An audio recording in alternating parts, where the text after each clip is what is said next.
and welcome to Timeless with Julie Hartman Live. It is Monday, June 17th, 2024. I'm Julie Hartman, and it is great, as always, to be with you. Those of us joining us live, we're sorry that we are now 7 past 1 o'clock Pacific, 4 o'clock Eastern, which is our usual time that we start every Monday, Tuesday, and Wednesday. Truthfully, we don't know what happened. We were trying to go live, and very bizarrely, it seemed as though we were unable to. But it appears now that we are able to, and we'll just see how it goes. So that's all to say welcome, and thanks so much for being here. 844-861-5537 is the call-in number, 844-861-5537. Call in and chat with me if the forces that be will allow us to do so. Or as always, you can use the live chat, which I have a direct line to right here, as long as you keep it classy. Hi, Sean McConnell. Welcome to the show, if we're even still live streaming. I believe we're live, Julie. Okay, yes. Good. Yeah. Well, let's keep it that way. That was very strange. That was very strange. Yes, indeed. Well, I have my theories on it, but we'll put those to the side for now. We have a big topic today, which is what I dub as Namefare. We know that there has been immense lawfare here in the United States. For instance, 3 weeks ago, former President Donald Trump was convicted on all 34 counts of a bogus legal case. We know about that, as well as a plethora of other examples. But there's also a Namefare battle going on in our country. We know, for instance, about 2 weeks ago, there was a school district in the state of Virginia, this is according to News Nation, that, quote, voted to reinstate the names of Confederate generals for 2 schools 4 years after the names had been removed because of BLM. And so all throughout the country, we have people who, on both sides of the political aisle, feel very strongly about the names and the renames of schools, of airports, of government buildings. And we're going to be talking about that with some really, I think, just fascinating examples. But first, before we get into that big topic today, which I want to hear your thoughts on, and I see people are already joining. Hi, everyone. Quick shout out we have in the chat here, AP Unfiltered, who I've had on this show. It's Aaron Prager. He is fantastic. His podcast is fantastic. Please, everyone, go check out AP Unfiltered. As you can see from his username, one word. There's no space between AP and Unfiltered, but do check that out. Before we get into our Namefare discussion, I want to tell you all something that happened this morning in my workout class that I thought I really just want to share this with my timeless listeners. So, as I may have mentioned before, I've started going almost every day to a workout class. I need someone to scream at me in order to work out. I can't, people who can do it on their own, I really praise you. I'm just not that chick. I need someone to yell at me to squat. Otherwise, I will not squat. Today, at the end of the workout class, we're stretching, and that's when the instructor tells the upcoming events or upcoming schedule changes. If there's a holiday and they have to cancel class, that's sort of the time when they make announcements. And today, my instructor was going through the litany of announcements, and then she got to an announcement about Pride Month. We're all there stretching, and I'm like, oh, here it comes. And she goes, next week is this, and next week is that, and next week, if you show up on this day, you can donate to the Trans Youth Center in Los Angeles, she said. And when you show up to this class, the class is Pride themed. You wear Pride colors. And then if you so choose, you can bring a donation to the Trans Youth Center of Los Angeles. And it really got me thinking about a lot of things. But I realized, I think it's easy for me to sit there as I'm stretching and dead tired after my workout and go, oh my gosh, this workout class or this instructor, they're just on this whole crazy pride train, and roll my eyes and walk out of there. But I considered something else. And it's that that instructor who gave that announcement may not have the choice to announce it. Maybe she believes that it's messed up, but she doesn't have the, she's getting her directions from corporate, and she has to keep her job as an instructor. And part of her being an instructor is that she has to say that. And I just wanted to tell you all that and sort of offer it for all of our collective consideration, because I think it's very easy right now in this moment to, smear people or not think holistically about what people are going through. And I got this sense, although she probably wouldn't come out with it, I got this sense that she was begrudgingly going through that announcement. Because let's be real, here's what most Americans think. This is what I think, and I would bet that this is what most Americans think. I don't care if you're gay.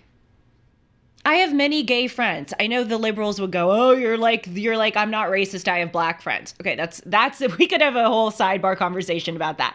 I know they're going to claim that's what I'm doing by saying I have gay friends, but it's true. I don't care if you're gay. If you were homophobic, you wouldn't have gay friends. If you're gay, be happy. By the way, if you're trans, okay, fine. As long as you're an adult. And as long as you have the right mind and the right information and you are giving proper consent to make that decision. We're in a free country. If you want to rename yourself, if you want to have different pronouns, if you would like to change your body, you have the right to do so. In my view, what you do not have the right to do, certainly, is you do not have the right to proselytize to children. You do not have the right to brainwash kids into thinking that they are not their gender and offering them these, goodies essentially of, oh, follow me. I'm going to teach you this queer theory that you didn't consider. That is messed up. My point though is I think most Americans sort of see things similarly. That they're fine with people being gay. They're fine with, maybe some people differ on this, people being trans, but don't proselytize to the kids. And dear God, don't bring it into the business world. Let us just go out and, go to our workout class without being told about pride. I think most Americans agree on that. But most Americans are victims of these big corporations which hand down the rules.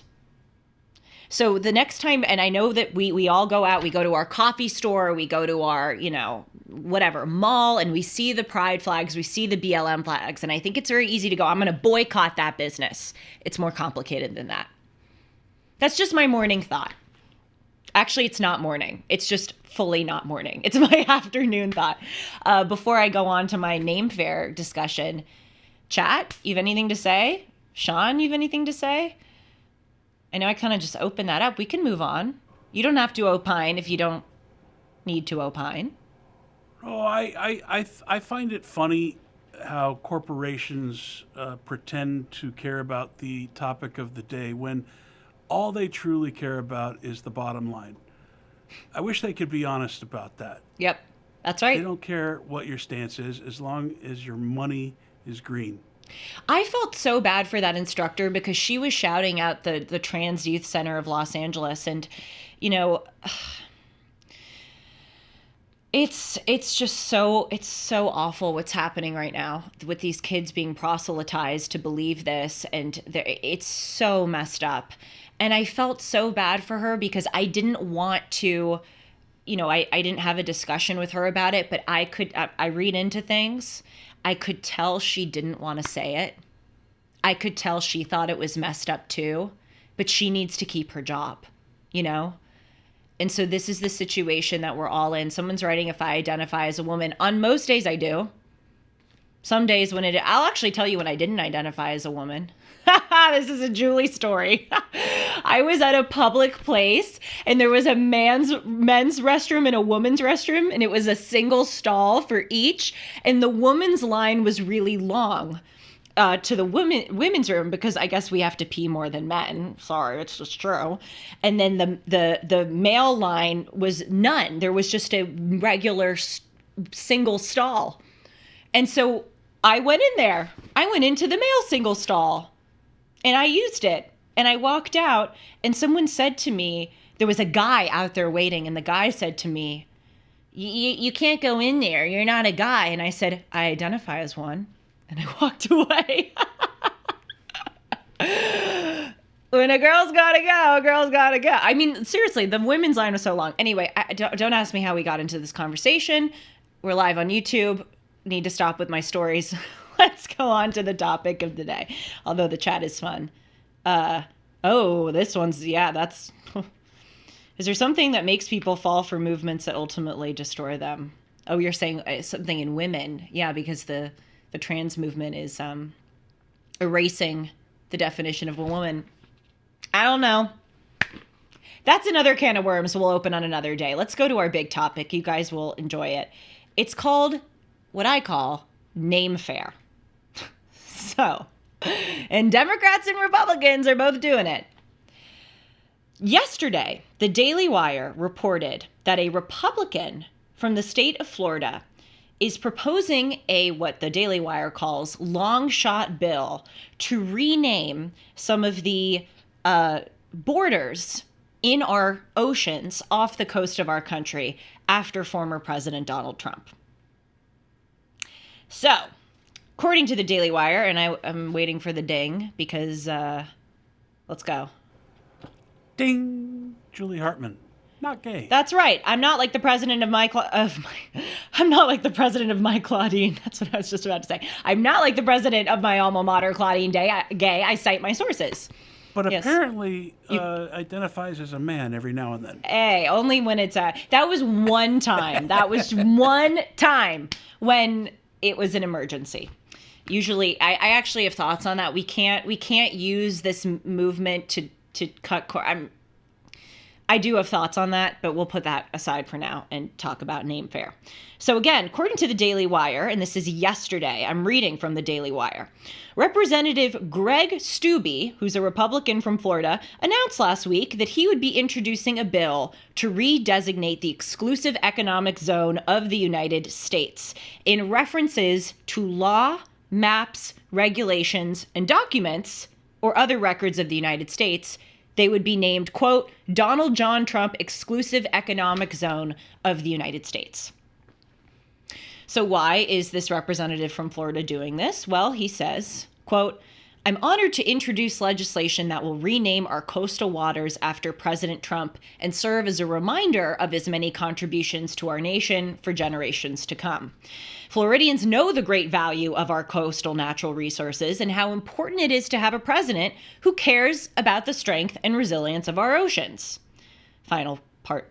During his time in office, President Trump took several commendable actions for our oceans as part of his work to make America strong, secure, and economically prosperous. Okay. So we're going to have a greater discussion, but I'm going to give you some information, and then we'll kind of pause and zoom out. So that was yesterday, this bill to rename the EEZs after former President Trump.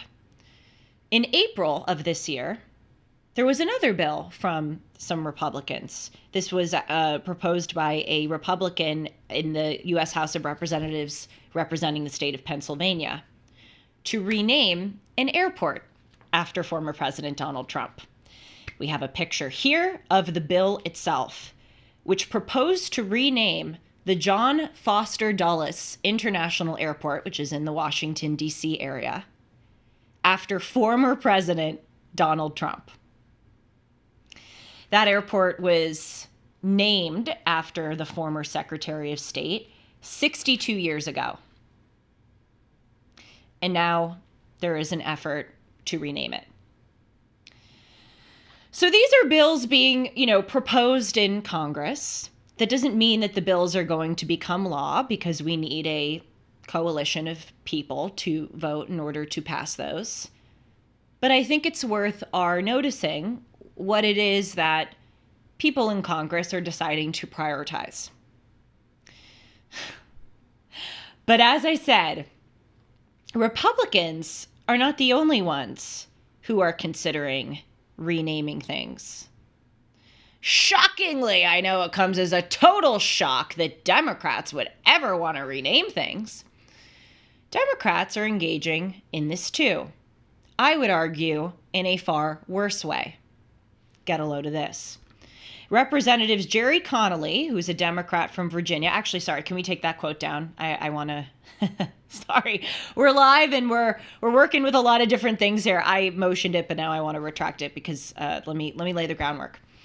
Representatives Jerry Connolly, who's a Democrat from Virginia, Jared Moskowitz, a Democrat from Florida, and John Garamendi, a Democrat from California, have proposed a counter bill to the Dulles rename one to rename Miami's Federal Correctional Institution after Donald Trump.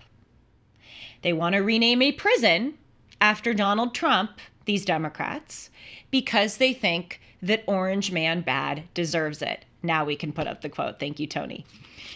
This is what they said. Quote, when our Republican colleagues introduced their bill to rename Dulles after Donald Trump, I said the more fitting option would be to rename a federal prison. I see no reason to wait, Connolly said. Donald Trump faces nearly 100 felony charges. He's been found liable of sexual abuse and subsequently for defaming the victim of that abuse. He has been fined hundreds of millions of dollars in a civil fraud case. It's only right that the closest federal prison to Mar-a-Lago should bear his name. He closes, I hope our Republican friends will join us in bestowing upon Donald Trump the only honor he truly deserves. You don't believe me? Here's a picture of the bill. Yep. In the House of Representatives, a proposed bill, 118th Congress, second session, to designate the Miami Federal Correctional Institution in Florida as the Donald J. Trump Federal Correctional Institution. Now, you guys, I wish this were a joke, but it's not.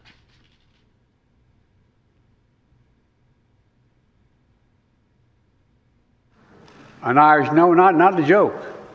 Not a joke. You know, not a joke. We always, people don't believe that's the case. It really has, not a joke. I'm not joking. I mean, literally, listen to the scientists. Not a joke.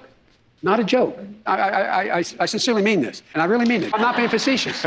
I'm not being facetious. Oh, I'm serious. I really mean it. No, I mean it. I'm not being facetious. No, I'm serious. Not a joke. Not a joke. I'm serious. Heads of state. I'm not a joke. I'm not joking. I'm not being facetious now. I'm being deadly earnest. No, I'm not being a wise guy. But all kidding aside, I'm not joking. No, I mean it. I'm serious. No, I'm not. You think I'm joking? All right. I'm not. You know what I mean? I really mean it. All right. I genuinely mean it. Oh, you think I'm kidding?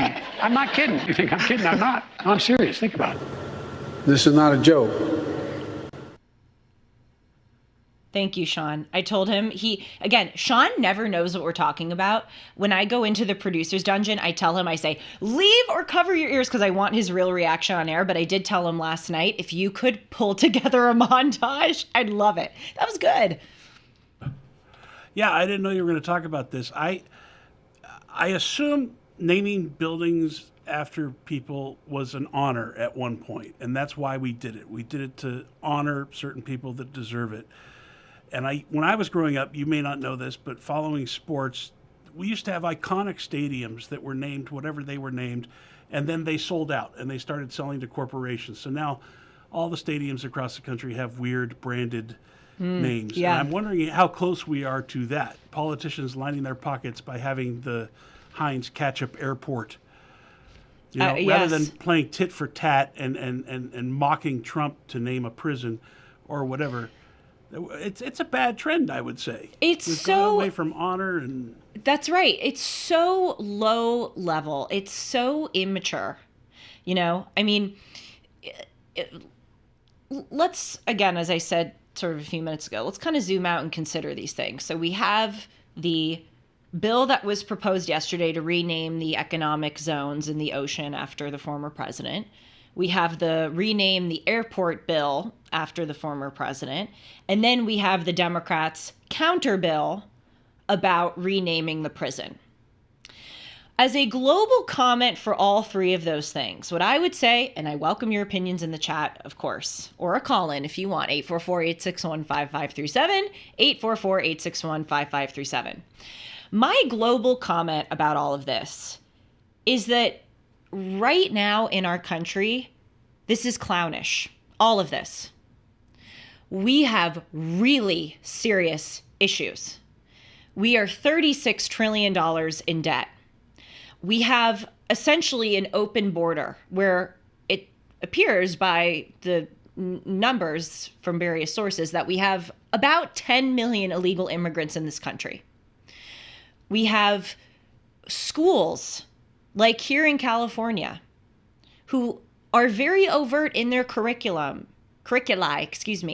about proselytizing radical race and gender theories to children. We have something like the Oregon Department of Education saying that finding one right answer in math is white supremacy, or as I reported recently, the largest math conference of public American school teachers having trainings on anti-racism and mathematics. We have a war raging in Israel. We have a war raging in Ukraine. We have the Chinese Communist Party trying to spy on us. Democrat, Republican, love Donald Trump, hate Donald Trump, I don't care. We don't have time for this. This is not what should be going through our Congress. We need to be, these individuals have a salary from the American taxpayer. I don't know about you. I don't want my hard-earned money to go towards this. I just don't. We got to solve the issues. So that's global comment number one. But if we are going to look and then zoom in and assess the, these various things, my opinion, I think naming the oceans after Donald Trump, that seems fair, the EEZs. I mean, he did do a lot to protect our territorial sovereignty. He was great on the border. He was, great, for instance, in conducting military exercises in the South China Sea to try to deter China from establishing bases there. He does deserve an immense amount of credit for that. So fine, name the EEZs after him. All I'm saying is just we got to focus our attention elsewhere. But okay, if you want to rename the oceans after him, I'll sail in those oceans. The Dulles Airport one, come on. That to me is just clown stuff. I'm sorry. John Foster Dulles was an American servant. He deserves the name of the airport. Even if he doesn't deserve it, we already named it 62 years ago. Please do not waste your time and energy on renaming this. If there is a new airport that opens in somewhere in the United States and one would like to graciously give that name to former President Donald Trump, cool. I think he deserves it. But don't go renaming an already existent airport. That's just clown stuff. And then certainly the Democrats' counter clown stuff is the epitome of clown stuff. Oh, you got us. Wow. You go. Oh, you're renaming a prison after Trump. Wow. You're mature. Why don't we get you back to 5th grade? You'd roll real well with those 5th graders. Oh, we're going to use our congressional power to rename a prison. I mean, really? The answer is yes, really. That's what's happening. So there's a Democrat from Virginia, Congresswoman Abigail Spanberger. And after the Dulles rename thing, after the Republican tried to get the Dulles Airport renamed, she tweeted, "This is ridiculous, but sadly real. Congress must act on pressing issues like reauthorizing the FAA and passing national security supplemental. Yet this is what a member of House Republican leadership focuses on, renaming Virginia's Dulles Airport after Trump." You know what? I agree with the first and last sentences. I agree with her. Take note of this moment, friends, because I very rarely agree with the Democrat. But it does happen. A broken clock is right twice a day. I agree with those first and last sentences, but I would hope that Congresswoman Spanberger would give the same energy to those in her own party that she's giving to the individual in Congress, the Republican who wanted to rename the airport. I would hope, and I haven't seen her tweet since then. I want to be fair. Maybe she tweeted in condemnation of her own party. I will give her the credit she deserves if she did. But she needs to be giving the same energy to the Democrats who were engaging in literal child's play. That's my humble opinion. Well, before we move on, why don't we pause and take a little rest? Like on a MyPillow, if we had them. I use a lot of MyPillow products. I sleep on a MyPillow. I sleep on the Giza Dream bed sheets. I use my towels and I wear my slippers, and you can get these products at a really big discount right now if you use the promo code Hartman. Right now, MyPillow is having a $25 extravaganza. That's right. 2-pack multi-use MyPillows for $25, MyPillow sandals for $25, 6-pack towel sets for $25, brand new 4-pack dish towels for, you guessed it, just $25. And for the first time ever, the premium MyPillows with all new Giza fabric, just $25.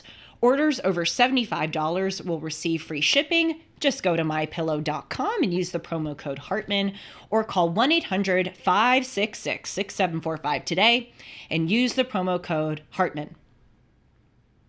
I can not speak apparently today. I can see, just looking at the chat right now, that it seems you're generally agreeing. I think a lot of things could better use your tax dollars on. Congress needs to get back to work. But I've always made clear, I identify, to use an in vogue term, as a conservative. I generally far more agree with Republicans than, I can't ever think of a time I ever agreed with the Democrats. I'm vote Republican. But what I care about more than any label is truth, beauty, and goodness. And so I will call out truth, beauty, and goodness when it's being practiced, and I will condemn it when it's not.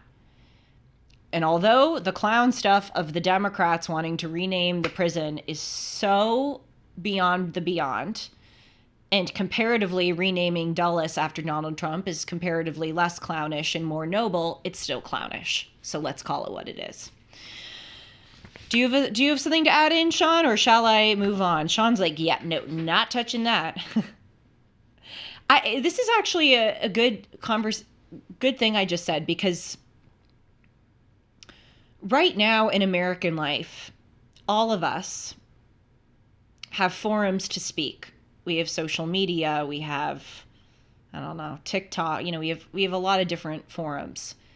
And I think that has given Americans in general the idea that we should always have something to say. And I think it's really wise, when you don't have something to say, to not say it.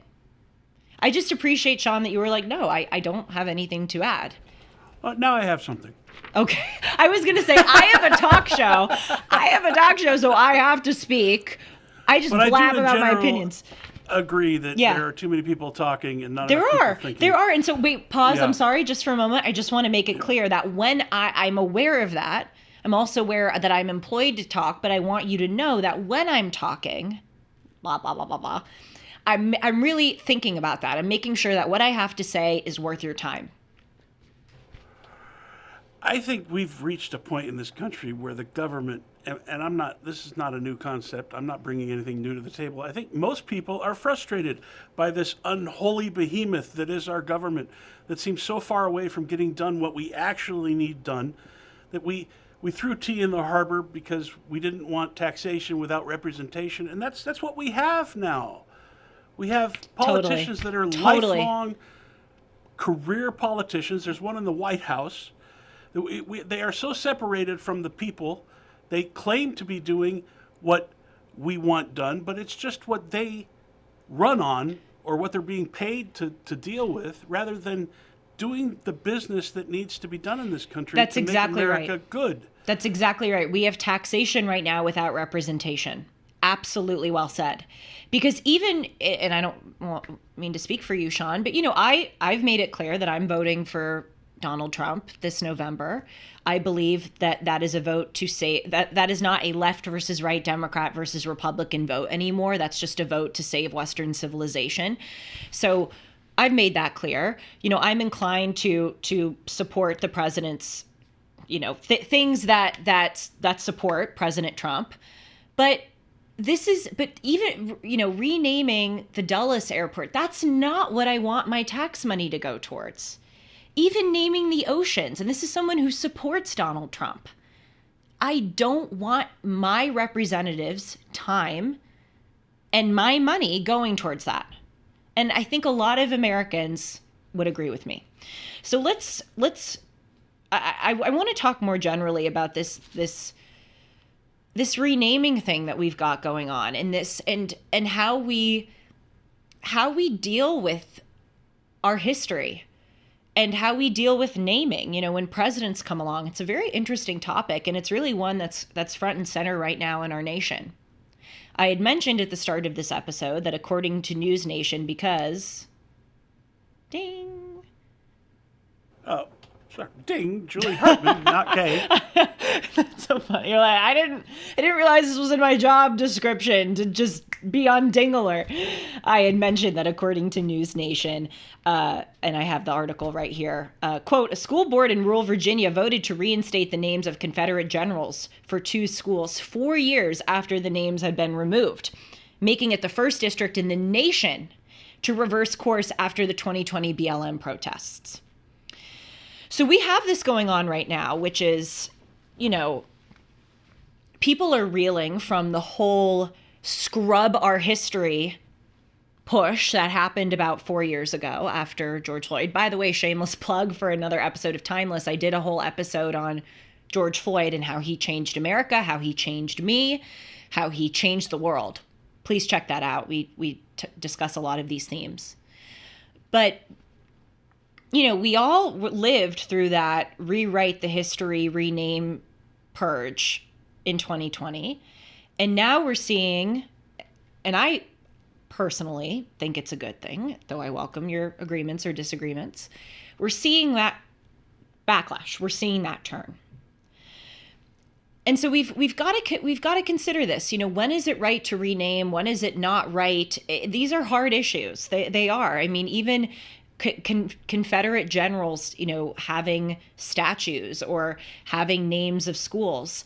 I am someone who very, very much wants to preserve our history, including and especially our ugly history, because I think that's important that we know about our history, the good, the bad, and the ugly. So I am supportive of keeping up Confederate statues, not because I'm a gun-toting, Confederate, conservative, as the left would love to paint me, but because I think it's important to drive and see, wow, Robert E. Lee was here.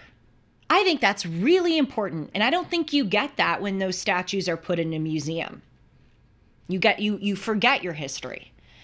But still, I totally acknowledge it's a tricky thing having a Confederate statue, which is glorifying something evil in the middle of a city, or having a public school name being named after a Confederate. These are tricky things. But also, as much as I understand that it's maybe not ideal to have a school named after a Confederate general, I think right now in modern society, we read too much into it. I mean, come on. There's this idea that, school children are going to school and they're somehow in danger by having their school named be named after a Confederate person. That's not true. That's not what's happening. Point me to a child who, walks into their school and looks up at the name of the Confederate general and goes, oh, I want to be them. It just doesn't happen.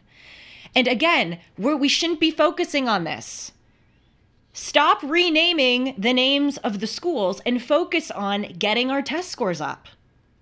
Focus on stop transing the kids. It's just backwards. I see that Sean wants to opine. No, offense is everywhere. It's all around us. That's right. If you want to see it. That's right. Yes, if you want to see it. Happiness is a choice, and offense is a choice. Wise words, Sean McConnell, wise words.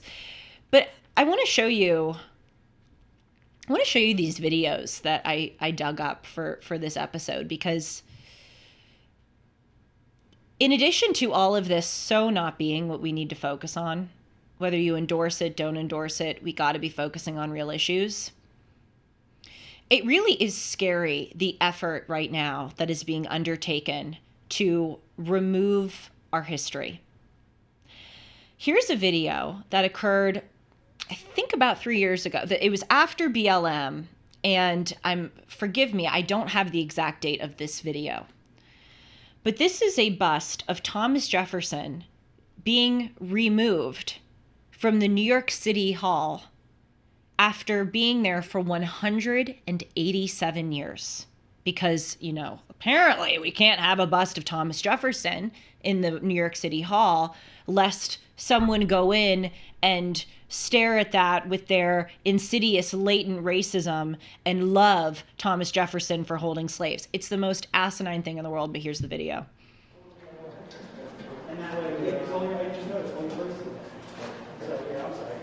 I play these because it's so important for us to watch this happening. It's really symbolic of our country's moment. Because we read these things in newspapers. We hear, oh, the Thomas Jefferson bust was removed. But watching that video of, like the rope around it and people moving it out, I think it emotionally really hammers home what's happening. I reported on this on Timeless.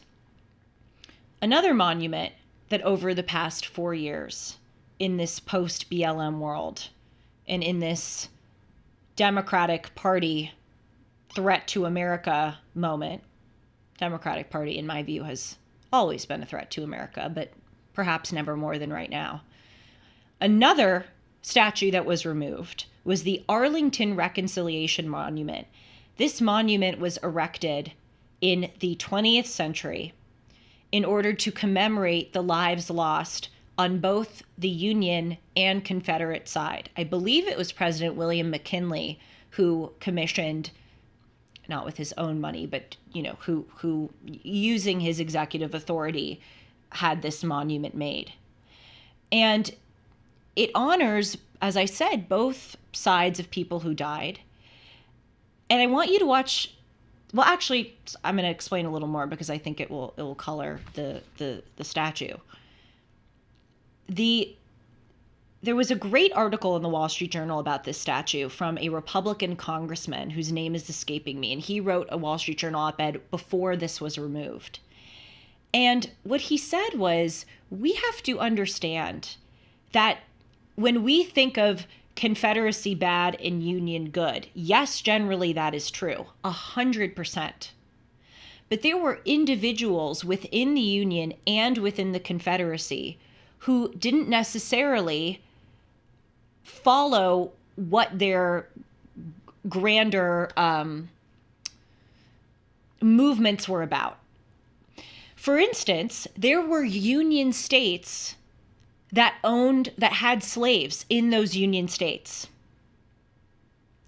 And there were Confederate states where, despite people living in the Confederate states, individuals did not endorse slavery. It's sort of similar to what I was saying at the beginning of this episode about the instructor at my workout class, where she may be saying the pride announcement, not because she believes it, but because she has someone upstairs who's telling her to do it. Not in the case of every Confederate soldier. Dear God, of course not. And I don't want to be clipped and accused of saying something that I didn't say, so I'm making sure I'm saying it correctly. Of course, most Confederate soldiers were fighting to protect and further the evil of slavery, but there were some people in the Confederate apparatus who were not endorsing slavery. And this person in the Wall Street Journal wrote a great article saying that this reconciliation monument, when it was erected in the true spirit of reconciliation. It wasn't erected to glorify the Confederacy. It was erected with an appropriate stance of humility, that we need to consider that we can't just paint people with broad brushes. But apparently, this reconciliation monument is a threat to our country. And the Department of Defense, that's right, the Department of Defense had this statue removed after 109 years. Here's the video. Remaining on the grounds at the final resting place of some of the nation's greatest heroes is simply unimaginable. Virginia Governor Glenn Youngkin disagrees with the decision to remove the statue. He made arrangements for it to be moved to Newmarket Battlefield State Historic Park. See, look how symbolic that is. That's really, really symbolic. As I said, it's a complicated issue, having statues or having names that glorify the Confederacy or some evil things. But see, even what I just said there, is that statue glorifying the Confederacy? I don't think so. No, I don't think it's glorifying it. And I just think above all else, that is so symbolic that our government is sending in a crane to take out our history and remove it because they don't like it. They don't want our history there. That's cause for concern. Before I show you another video, Sean, would you like to opine, or are you staying out of this? People didn't see him, but he just went, probably smart when you're talking about the Confederacy. Here's another video. This one is of Teddy Roosevelt's iconic bronze statue outside the American Natural History Museum of New York being removed after 80 years. From its former perch outside the American Museum of Natural History, crews dismantled it in separate pieces early this morning, hoisting those parts of the statue high in the air. This is scary stuff. This is really, really scary stuff. And the point of this conversation is to have nuance. And, sometimes when people listen to talk shows, they want the opinion, they want the hard line to take, like, these people removing these statues are horrible, or these people, I'm not going to give you that, because the truth is more nuanced than that. Yes, it's a hard thing to grapple with statues, but it's also our government is removing these, and they're trying to take our history from our very eyes. And that is very scary. And I'll say one other thing, and then Sean, if you want to cut in, chat, I can read you, or we can just talk about something totally benign like Hershey bars. But I do want to tell you this story, and I've told it on Timeless before, that the whole statue complication thing was really hammered home to me when I went to Berlin. I went to Berlin about a year ago, and it was just the most amazing place to be, because Berlin is really was the epicenter of the 20th century. In World War I, Germany was pretty front and center in World War I. Certainly Germany was front and center during World War II. And then the Cold War, Berlin was divided between American control and Soviet Union control. So Berlin is just a magnificently historically rich place to go. And in the center of Berlin, there are, and anybody who's been to Berlin knows this, you have all of these monuments within yards of each other. You have the Brandenburg Gate, which is right there, which the Nazis marched through. Right next to the Brandenburg Gate, or adjacent to the Brandenburg Gate, there is a memorial for the murdered Jews of Europe. Adjacent to the Brandenburg Gate and the memorial to the Jews of Europe, there's the Reichstag, which is famously where Hitler, among other things, there was the fire in the Reichstag, and then he used the fire to ascend to power. And then adjacent to the Brandenburg Gate and the memorial to the murdered Jews in the Reichstag is a huge, and I mean huge, Soviet memorial. And this is really complicated, fascinating, but complicated stuff. Because in 1945, when World War II ended, the decisive battle was when the Soviets marched into Berlin in the Battle of Berlin and delivered the decisive victory to end the Nazis' rule. That's the famous picture of the Soviet hoisting the Soviet soldier hoisting the flag over the Reichstag. And so when the Soviet Union came into Berlin, they demanded that a Soviet memorial be erected right there. And it's enormous. There's a huge, I know I said it, but it's huge. And it has many of the names of the Russian generals, the Soviet soldiers who died. And there's this big domineering, I think it's a statue of a soldier or a general. And it's just right there in the center of Berlin. And so it's a complicated thing, because on the one hand, the Soviet Union, despite being a horrifically evil regime did deliver the decisive battle that ended Nazi rule, which many Germans like, obviously, and the world likes. Well, not all the world, but the Western world. But on the other hand, the Soviets were barbaric. Not all of them, but I mean, you read the accounts of them marching into Germany, and many Soviet soldiers raped German women. And then afterwards, of course, with the partition of East Berlin and West Berlin and East Germany and West Germany, the Soviet Union for a few decades had partitioned the country of Germany, and in half of the country ran a proto-Soviet state there, denying people basic human rights, not allowing any kind of dissent, subjecting people to horrible kinds of abuse. And so when the German people today, and obviously I can't speak to the German people as a monolith, that wouldn't be fair and that wouldn't be factually accurate, but I would imagine that most Germans who walk up in front of that Soviet statue today see it in a very nuanced way. They see it probably as control because the Soviet Union insisted that that memorial be there. They probably also see it as a good thing from the past because it was the decisive blow that ended the Nazis, and also a reminder of the terrible part of the past. It just shows you how nuanced all of this is. This is a very hard, difficult thing. And this show, I try to give, with the format and myself and everything, I try to give myself and all of us the time to really talk about this and really explore its elements of nuance. Because in America right now, people don't want nuance. They want sound bites. And I'm sure there would be an insidious, prick who may soundbite me based on what I've been talking about and try to paint me out to be someone that I'm not. But I don't fear those people. We need to have real conversations.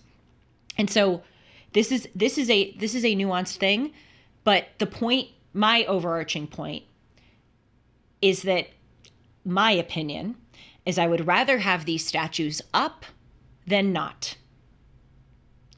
I would rather have things retain their names than not. Because the second we get into the renaming, tearing down stuff, it's people's agendas being used to do that. And it's erasing history. And I'd rather have ugly history be present for people to figure out on their own than history be removed and nobody sees it. I'm going to pause and read the chat. Why is someone talking about if I like camping? We're talking about statues, friend. I'm just kidding. There was a comment about women being drafted, and they were joking that I see. Drafted, and I hope you like camping. Hey, well, I did my 5th grade American history project on Deborah Sampson, who was a American Revolutionary War fighter. As a woman, she disguised as a man to go fight in the Revolutionary War. So you never know. You could see me on the battlefield. Just some final things, and we'll follow up on this. It's a live show. We'll talk about it, in upcoming shows. You can always email me at julie@julie-hartman.com. If I can respond, I will. But just some things for your consideration. There's another bill, if you can believe it. So many bills and so few of them about what really matters in our country. But there's another bill that's being proposed to have, number one, a $500 bill here in the United States. By the way, shameless shout out to another episode of Timeless. I analyzed American money, the symbols on American money, the $1 bill, the $5 bill, the $10 bill. Cool stuff. Did you know, by the way, there's a spider on the $1 bill? Bet you didn't, but you can go watch it on my old Timeless show. They're proposing a bill to have a $500 bill, and then the individual who's proposing it wants Donald Trump to be on the bill. This is Representative Paul Gosar, who's a Republican from Arizona, and he wants Trump's portrait on the $500 bill. Now, to give him credit, he is not just doing this, it seems, to honor President Donald Trump, but he is tying this to economic policy. I just want to read a quick quote here. He says that having a $500 bill with Trump's face on it offers, quote, several practical advantages at a time when, quote, Bidenflation continues to devalue our currency. He goes on, quote, larger value currency will empower Americans with the freedom of more tangible options to save and exchange goods and services. Additionally, he says, the absence of large denomination currency issued by the Treasury encourages Americans to rely on digital banking, which faces greater vulnerability to surveillance and censorship. We don't need to have a huge economic discussion right now. I'm quite intrigued by that, however, so maybe we will. But the point is, at least this guy who's proposing the $500 bill seems like he's, trying to do it for some other reasons too, pertaining to our debt and fiscal monetary malaise. So just all things to consider. But look, I wish I could tie it all up in a bow and have an affirmative stance on any of these things. I was honest when I did, but I hope to be a host, and I hope to host a show that is nuanced, because a huge part of our country, including what we just saw of just removing a statue and putting it, somewhere, it's a lack of nuance. So if you'll bear with me, I'll bear with you, and let's bring nuance back. Make America nuanced again. Sean's nodding. He thinks it's good. Well, thank you. Thank you for being here. I'll read the chat afterwards to see what you have to say. As I said, you can always email me at julie@julie-hartman.com. I love hearing from you. And we'll be back tomorrow and Wednesday at 1 o'clock Pacific, 4 o'clock Eastern for another live stream. And to leave you in suspense about tomorrow, I'll be welcoming onto the show Jeff Ostroff, who was a writer on the show Friends. So we'll be talking about Hollywood, some other things, but that'll be a really good in-studio interview, and I hope that you'll tune in. Thanks so much. Take care.